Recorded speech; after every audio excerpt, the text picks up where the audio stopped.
catatan perjalanan kehidupan Israel. Tapi kalau kita menghayati kehidupan kita pribadi lepas pribadi, itulah gambaran juga kehidupan kita. Sehingga sadar maupun tidak, kadang kita seperti umat Israel, bahkan malahan lebih dari itu. Pembacaan kita pada hari ini menceritakan tentang bagaimana umat Israel ketika mereka kembali dari pembuangan. Bagaimana tata cara kehidupan mereka yang luar biasa. Berbicara ketidaktaatan mereka, pembacaan kita menceritakan tentang ketidaktaatan umat Israel. Dan dalam teks pembacaan kita ada dua kalimat penting yang menjadi catatan bagi kita untuk kita renungkan bersama pada ibadah sore hari ini, yaitu tentang ketaatan dan kebahagiaan. Mendahului untuk kita mendalami tentang ketaatan dan kebahagiaan sebagaimana yang kita baca bersama, saya mau mengangkat sebuah cerita atau gambaran kehidupan yang ditulis atau diangkat oleh seorang penulis terkenal, seorang pastor. Mungkin kita pernah mendengar suaranya, dengar namanya Anthony de Mello. Saya sangat suka dengan karya-karya dari atau gambaran-gambaran kehidupan yang ditulis oleh Anthony de Mello. Kalau kita tidak pernah mendengar siapa Anthony de Mello, tidak perlu kita pertanyakan siapa dia. Yang penting cerita yang saya mau angkat ini adalah catatan yang kita hayati bersama. Alkisah dia menceritakan dalam memaknai kehidupan kerohanian dan ketaatan umat dalam sebuah realita, maka dia menceritakan suatu cerita yang dia angkat sendiri. Suatu ketika seorang turis pada umumnya ketika dia menyusuri suatu tempat yang baru, dia selalu didampingi seorang penuntun atau guide. Jadi turis dengan si guide ini yang menguasai lokasi itu, mereka berjalan katakanlah di sebuah desa. Dalam perjalanan mereka masuk keluar, rupa-rupanya dalam desa itu banyak gedung gereja, banyak bangunan gereja. Di setiap gang itu ada gereja. Katakanlah itu di Manado lah, dan di daerah saya banyak begitu. Ambon, ya pos-pos orang Kristen lah, mungkin terinspirasi dari sana. Katakanlah dari Manado itu setiap gang lorong itu ada gereja itu. Terus si turis ini dengan spontan mengungkapkan atau menyatakan kepada si guide ini, begini, kelihatannya di desa ini atau kampung ini orangnya sangat religius, sangat rohani sekali, sangat cinta Tuhan sekali.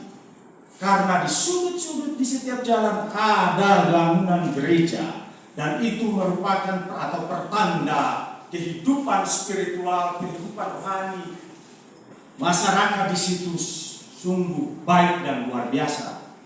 Tapi apa yang dikatakan oleh si guide itu menyatakan itu benar Tuhan.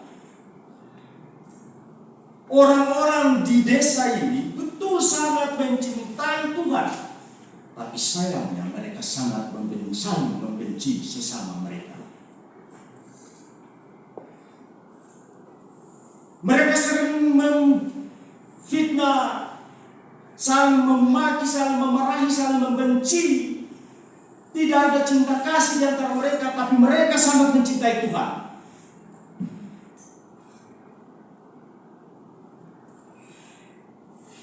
Katakanlah cerita itu saya bawa di sini. Suatu ketika cerita itu berlaku di sini, kan gereja banyak ya. Turis akan bilang begini, waduh, di sini kan kebetulan dia berjalan hari Minggu dan kita ada dalam sini gitu. Dia bilang, waduh, ini orang-orang rohani sekali ya. Ini orang-orangnya takut Tuhan, mencintai Tuhan.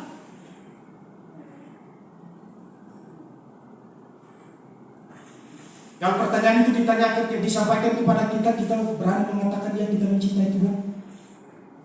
Saya atau bapak-bapak ibu berani berkata kita, saya mencintai Tuhan, betul. Apakah kita hanya mencintai Tuhan? Padahal hukum kasih adalah apa? Kasih Tuhan Allahmu dengan segenap hati dan kasih sesama manusia. Itu dua hal yang tidak bisa berbanding terbalik. Itu berbanding lurus. Percuma dan sangat ironis atau sangat kita mendustai Tuhan kalau kita mengatakan kita mencintai Tuhan tapi kita membenci sesama kita. Itu munafik.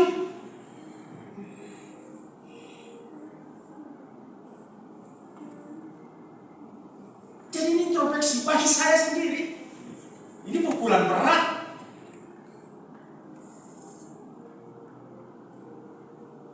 Kita kadang-kadang sangat sibuk ketika hari Minggu kita sibuk mempersiapkan diri kita untuk beribadah. Tapi yang kita persiapkan ritual. Tata cara kita mau beribadah. Di dalamnya kita mau pakai baju apa, mau pakai sepatu apa, mau pakai ini, pakai itu, bla bla bla bla. Untuk datang ke gereja. Tapi balik dari sana, apa dari gereja apa? Pembacaan kita di ayat 21 dan 23 kalau kita baca ulang, itu Allah menyampaikan lebih melalui Nabi Yeremia itu suatu firman yang terkesan Allah marah. Allah marah kepada kaum Israel karena rupanya Israel lebih mengutamakan ketaatan mereka kepada tata cara memberikan persembahan. Padahal tata cara memberikan persembahan itu hanyalah ritual atau simbolik semata. Hanya simbolik. Tapi umat lebih mengutamakan itu.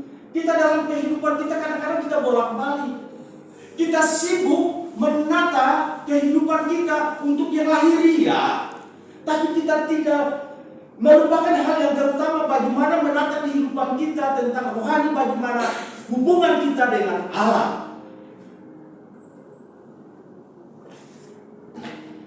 Bapak Ibu jemaat kekasih Tuhan, bagi Allah yang terpenting dan terutama adalah umat mendengarkan suara atau firman Allah dan ikut seluruh jalan yang diperintahkan melalui firman-Nya yang disampaikan oleh para nabi. Tadi dia itu kan dibaca. Israel pada kenyataannya Allah sudah mengutus hamba-hambanya, nabi-nabi setiap saat, setiap hari, tapi perilakunya tidak demikian. Mereka hanya sibuk melihat kepada simbolik tentang ketaatan dalam hal persembahan. Tapi mereka tidak memperbaharui diri mereka, cara hidup mereka agar berkenan kepada Allah. Coba kita lihat di ayat 2 dari pembacaan kita sebelumnya. Di sana ayat 2 bagian B dan ayat 3 di sana dikatakan, dengarlah firman Tuhan hai sekalian orang Yehuda yang masuk melalui semua pintu gerbang ini untuk sujud menyembah kepada Tuhan. Beginilah firman Tuhan semesta alam, Allah Israel, perbaikilah tingkah lakumu dan perbuatanmu, maka aku mau diam bersama-sama kamu di tempat ini. Kalau Allah mau diam bersama-sama dengan kita hari ini di tempat ini, di tempat rumah kita, dimanapun kita berada, perbaikilah perilaku kita. Bukan perbaiki tata cara. Liturgis, kadang-kadang liturgis kita kadang-kadang kalau kita mau beribadah itu kita sibuk dengan liturgis, tapi esensi dari ibadah itu kita lupakan. Tadi dalam perintah hidup baru. Coba kita baca lagi perintah hidup baru di Roma 12 ayat 1 dan 2. Di sana dikatakan, ini yang Allah mau. Karena itu saudara-saudara, demi kemurahan Allah, aku menasihatkan kamu supaya kamu mempersembahkan tubuhmu sebagai persembahan yang hidup, yang kudus dan yang berkenan kepada Allah. Itulah ibadahmu yang sejati. Janganlah kamu menjadi serupa dengan dunia ini, tetapi berubahlah oleh pembaharuan budimu, sehingga kamu dapat membedakan manakah kehendak Allah, apa yang baik dan yang berkenan kepada Allah dan yang sempurna. Itulah ibadah yang sejati. Pembaharuan budi yang Allah mau bagi saya dan Bapak Ibu. Di tengah situasi dunia yang luar biasa sekarang ini firman ini sangat-sangat penting untuk kita maknai. Karena Israel, kalau kita baca pembacaan ini, mereka walaupun nabi-nabi sudah diutus untuk memberitakan tentang kebenaran dan mereka taat kepada Allah, tapi ada derajat mereka tidak taat. Mereka berjalan tapi berjalan membelakangi Tuhan, bukan menghadap Tuhan. Atau dalam hal lain mereka meninggalkan kasih karunia Allah yang luar biasa. Jangan sampai ini juga terjadi dalam hidup kita. Kasih karunia Allah yang sudah memerdekakan kita, yang sudah menghidupkan kita, jangan kita belakangi itu apapun alasan. Kita berkomitmen untuk tetap hidup dalam ketaatan. Ketaatan adalah dimulai dengan pendengaran terhadap firman Tuhan. Jemaat kekasih Tuhan, coba kita lihat dalam pasal yang ke-23 selanjutnya. Hanya yang berikut inilah yang telah perintahkan kepada mereka. Dengarlah suaraku, maka aku akan menjadi Allahmu dan kamu akan menjadi umatku. Dan ikutilah seluruh jalan yang kuperintahkan kepadamu supaya kamu berbahagia. Itulah ketaatan. Dengarkan suara Tuhan, dengarkan firman Tuhan, dan ikutlah jalan-jalan yang Tuhan perintahkan. Kalau kita sudah menuruti hal itu, maka disitulah ketaatan. Yang berbuahkan apa? Kebahagiaan. Buah dari ketaatan adalah kebahagiaan. Ketaatan dan kebahagiaan adalah dua hal bagaikan mata koin yang tidak dipisahkan. Kebahagiaan yang dimaksud di sini bukan karena kita kaya, hidup kita sejahtera, hidup kita aman-aman saja, tidak sakit, tidak, pokoknya dalam posisi yang nyaman. Tidak dimaknai.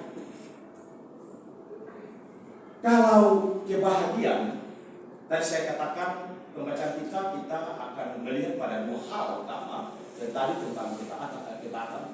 Sekarang kita melihat kebahagiaan. Kebahagiaan itu,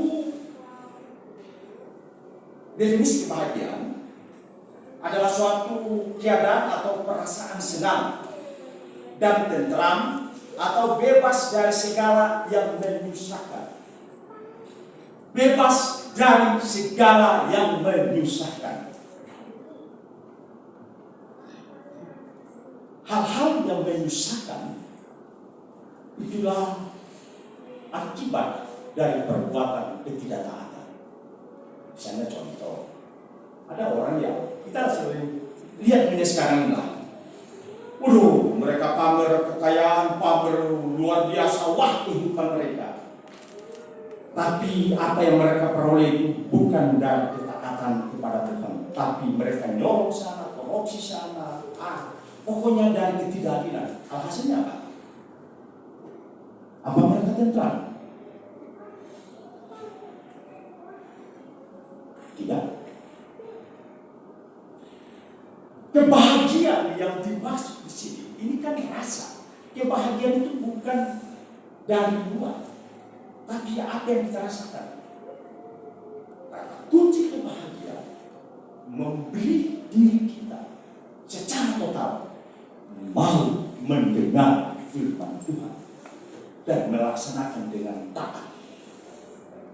Apapun keberadaan kita, apapun situasi kita, kita bisa sakit, tapi dalam situasi pun kita tidak bisa kesakitan itu merenggut kebahagiaan kita. Karena namanya manusia pasti sakit. Dalam baru sakit sedikit, kebahagiaan itu sirna. Padahal kita ini ada potensi ilahi. Potensial ilahi yang saya maksudkan ada. Roh Kudus yang ada dalam kita. Kalau Paulus bilang sudah cukup dengan kasih karunia yang diberikan. Dengan kasih karunia sudah cukup dan tidak bisa tergantikan oleh dunia. Kasih karunia. Dunia tidak bisa memberikan kasih karunia. Hanya di dalam Kristus ada kasih karunia. Kita yang tadinya tidak layak, dilayakkan. Kita yang tadinya seharusnya mati, sekarang diberi hidup kekal sebagai jaminan. Jadi melalui firman yang disampaikan kepada Nabi Yeremia untuk disampaikan kepada umat Israel, firman ini juga disampaikan kepada kita sebagai teguran. Karena firman ini sebagai teguran dari Allah untuk mengingatkan umat Yehuda atau kaum Israel agar mereka hidup dalam ketaatan.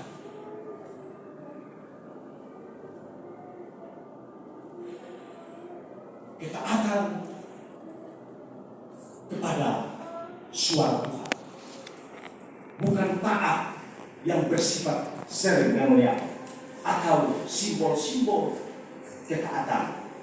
Kita melakukan persembahan, kita sibuk dengan tata cara. Ya, sadar pun tidak kan hal kecil dari betul yang kita maknai kalau simbol dari ketaatan itu. Hari Minggu kita ke gereja, hari Minggu kita fokus untuk mempersiapkan diri ke gereja. Hari Minggu. Kalau di sini semua pasti taat, tapi betul-betul kita taat mendengar suara Tuhan, mendengar pembacaan Alkitab, bernyanyi taat. Saya lagi khotbah, bisa khotbah. Coba lewat dari sini. Besok dan seterusnya dalam praktek kehidupan kita. Apakah warna kekristenan kita? Pada ibadah yang sejati, gimana? Tindakan kita, budi pekerti kita.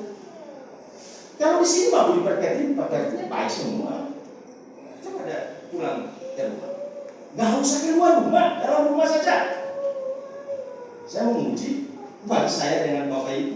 Coba pulang sendiri, ada sesuatu yang tidak beres, kita malah dengar firman Tuhan. Atau ada omongan dari anak atau dari istri atau dari suami yang nyentil gitu. Udah lupa. Langsung. Lupa itu firman Tuhan. Banyak kejadian. Dan itu jujur saya tidak mau. Saya juga sering begitu dalam keluarga. Kadang baru pulang khotbah di jalan, kalau sampai rumah ada gini-gini omongannya gini, udah tinggal. Itu kan munafik. Saya mengatakan saya munafik. Apa itu? Mungkin enggak. Tapi saya yang itu saya betapa munafiknya, betapa bodohnya saya ini. Tidak menyadari itu. Yang dia melalui pembacaan kita lagi ingatkan, jangan kita munafik. Kita sih bukan orang suci, tapi Tujuan kita bagaimana kita setiap saat memperbaharui diri. Memperbaharui diri agar kita sempurna, menuju pada kesempurnaan sebagaimana yang Tuhan bilang. Jangan kita berjalan membelakangi Tuhan, tapi lewat pembacaan ini Tuhan mengingatkan kita agar kita berjalan menatap Tuhan, menatap salib Kristus. Itulah fokus kita. Di dalam salib Kristus ada karya yang melahirkan kasih karunia yang tidak diberikan oleh dunia. Apapun yang kondisi kita, mungkin kita lagi bergumul dengan penderitaan, dengan ekonomi dan lain sebagainya. Tapi ketika fokus tatapan kita pada salib Kristus, pada Yesus, maka apapun gonjang-ganjing arus dunia menghantam kita, damai, sejahtera ada dalam hati. Dan Tuhan Yesus bilang, damai sejahtera ku tinggalkan kepadamu. Jangan damai sejahtera itu sudah ditinggalkan kepada kita, tapi kita yang melepaskan damai itu karena situasi dunia. Pembacaan ini mengajar kita, mengingatkan kita agar kita lebih fokus bukan pada hal-hal yang remeh-temeh. Kadang-kadang kita itu sibuk dengan hal-hal yang remeh-temeh. Anak-anak muda sekarang hal-hal ya berbahasa saya hal-hal ece-ece gitu. Remeh-temeh, tapi karena hal-hal remeh-temeh itulah yang merubah hal-hal yang substansi. Kita kadang-kadang lupa pada hal substansi. Kita lupa bagaimana sesungguhnya kita hidup di hadapan Allah. Tadi saya sudah sampaikan bagaimana Allah ada di dalam kehidupan kita. Kalau kita mau merubah pola hidup kita, kita berkomitmen untuk hidup dalam pembaharuan, otomatis dalam kekuatan Roh Kudus yang kita selalu minta. Bapak jemaat yang kasih dalam Tuhan,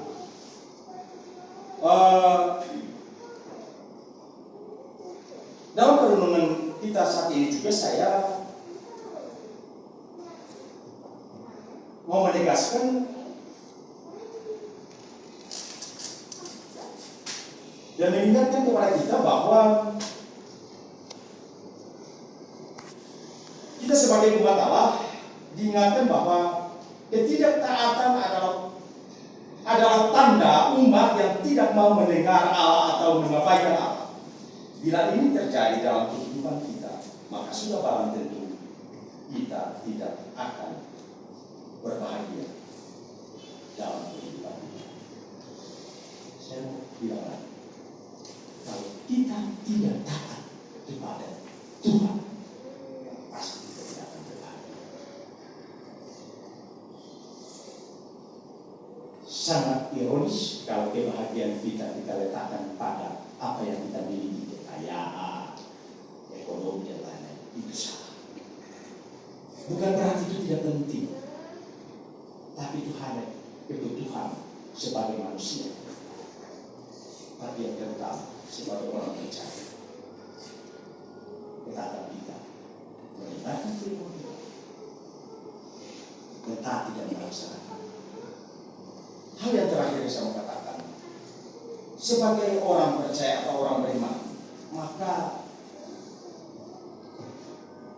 hidup orang beriman seharusnya, ya, ini ciri orang hidup orang beriman, rajin dan selalu mendengar firman Tuhan, mendengar bisa saja dalam arti kita selalu membaca firman Tuhan. Ada saat ini, ada hal-hal waktu kita tentu ini saya akan pakai untuk kita mulai melatih diri untuk duduk bersama dengan Tuhan dalam mendengar suara Tuhan, dalam pembacaan dan perenungan firman Tuhan dalam keluarga. Dan firman itu kita sudah barang tentu harus kita percaya dan taat melakukan firman Tuhan. Itu kalau kita bisa baca, coba nanti di rumah kita baca di Roma 10 ayat 1 10 dan sampai 17 di sana, bagaimana ketaatan juga. Terus sudah barang tentu kita taat dalam melakukan. Dan yang terpenting dalam kehidupan berkeluarga, ya, supaya kita tinggal dalam firman itu dalam kehidupan berkeluarga, kita selalu perkatakan firman itu. Kita selalu perkatakan, kita hidupkan lewat kata-kata. Kalau kita memperbiasakan dengan kata-kata, maka itu akan terimplementasikan dalam tindakan kita. Kalau hari-hari kita perkatakan firman Tuhan, maka firman Tuhan itu akan menguasai kita. Kita bandingkan saja. Kalau setiap hari kita hanya memperkatakan tentang keluhan-keluhan, tentang masalah-masalah dalam hidup, maka neraka akan hadir dalam rumah tangga kita. Begitu. Tapi apapun situasi, tapi kalau kita selalu perkatakan tentang firman Tuhan, ada main-main saja. Dan apa yang selalu berkata yang diinginkan Tuhan, dan agar kita memperkatakan, itu kita bisa baca dalam Ulangan ayat 6, pasal 6 ayat 6 dan 7 saya katakan untuk kita semua. Apa yang kuperintahkan kepadamu pada hari ini, haruslah engkau perhatikan. Haruslah engkau mengajarkannya berulang-ulang kepada anak-anakmu dan membicarakannya apabila engkau duduk di rumahmu, apabila engkau sedang dalam perjalanan, apabila engkau berbaring, dan apabila engkau bangun. Itu bentuk ketaatan yang real dalam kehidupan berkeluarga. Tapi anak-anak sekarang, ya, kalau dibicara sekali dan berulang-ulang tentang firman Tuhan,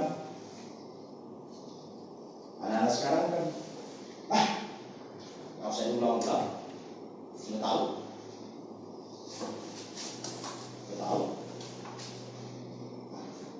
Bosan dengar.